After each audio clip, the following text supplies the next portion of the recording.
Let's get into this season opener of the UCI Track World Cup because it's the last Track World Cup that we're going to see this season. It debuted in Minsk, Belarus, and prior to this World Cup round, the UCI came out and announced some pretty sweeping reforms to track cycling as well as cyclocross, and neither of these reforms are really, no one's taking a liking to them. It seems like there are a lot of questions, and this is really impacting one track cycling team, which if you have been paying attention to the Ian and Friends show, it's FloBikes out of Derby in Great Britain. They have really been pushing the limits of what is possible on the track, setting faster and faster times, really through the mind of Dan Bigham, who's one of the leading aerodynamicists in cycling, if not in the world. He's one of the riders and team leader. So let's go into the action and the implications of what this means. First and foremost, I have to say Filippo Ganna. Filippo Ganna set a world record at the Minsk, Belarus World Cup in the 4-kilometer long individual pursuit. Not only did he set one world record, he set it twice in one day. He set the individual pursuit world record in his qualifying round and then smashed it in the final to win gold, ahead of John Archibald, who is a part of FloBikes. We're going to get to that in a second, and previous world record holder Ashton Lambie, the American. This is pretty incredible for Filippo Ganna. He's an Italian. He rides for Team Ineos. He was just third at the individual time trial world championships in Yorkshire, and this is kind of a we're seeing a coming of age of Filippo Ganna, but also just the dynamic of track cycling right now. It's an Olympic year. This is when big guns come out to play. Yeah, we've seen even over the last year how many times the individual pursuit has sort of been the gold standard. It's been broken so many times recently, and nationally and on the world stage. It's a really exciting time to watch what's developing with some of these programs. Yeah, so let's dive into just a little bit about what this means, it being the last round of the World Cups as we know it. Because as I mentioned, John Archibald of Great Britain, he rides for FloBikes, the trade team, got second to Filippo Ganna on his world record run in the individual pursuit.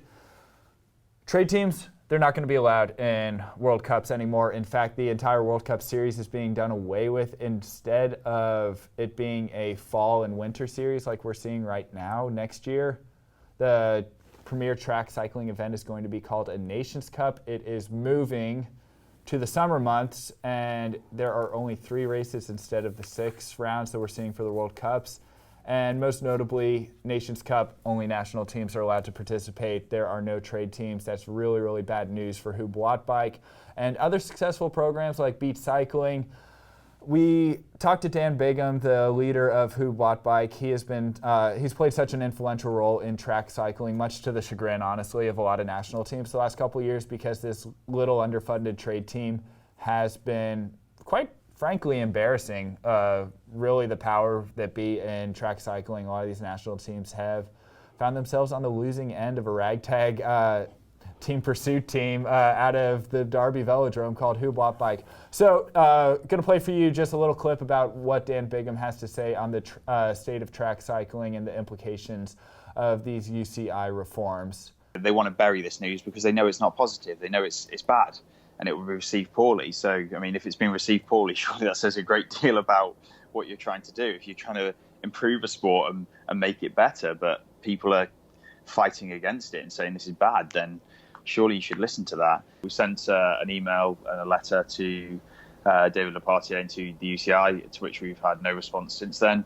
They haven't replied to any calls or emails that we've sent to them on any points whatsoever since June, which is pretty frustrating. You can't address the problem if you don't have any communication channels. We don't know what their gripes are with the trade teams and the system that's in place beyond the press releases that they put out. Beat Cycling have had some reply, but it's pretty poor, to be honest. It's not really justified, which is quite frustrating. Curious, you've had time to process it. What are the implications that you think are going to be felt in the greater world of track cycling because of this?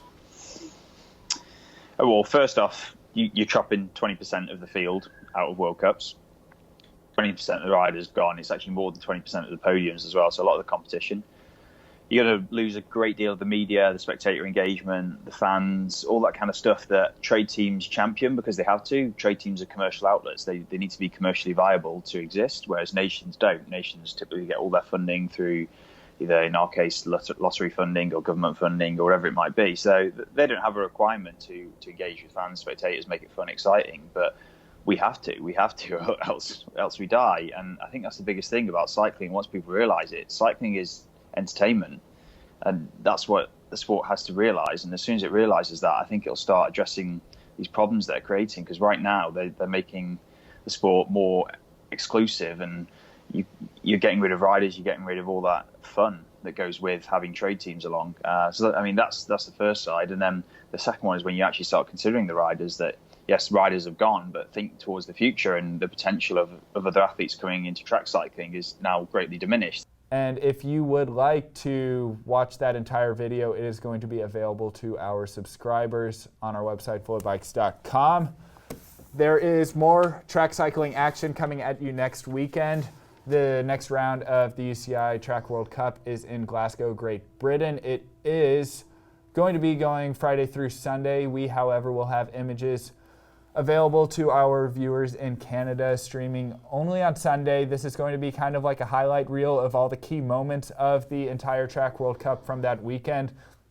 So do tune in on Sunday. Coverage is going to start at 8:30 a.m. Central Time.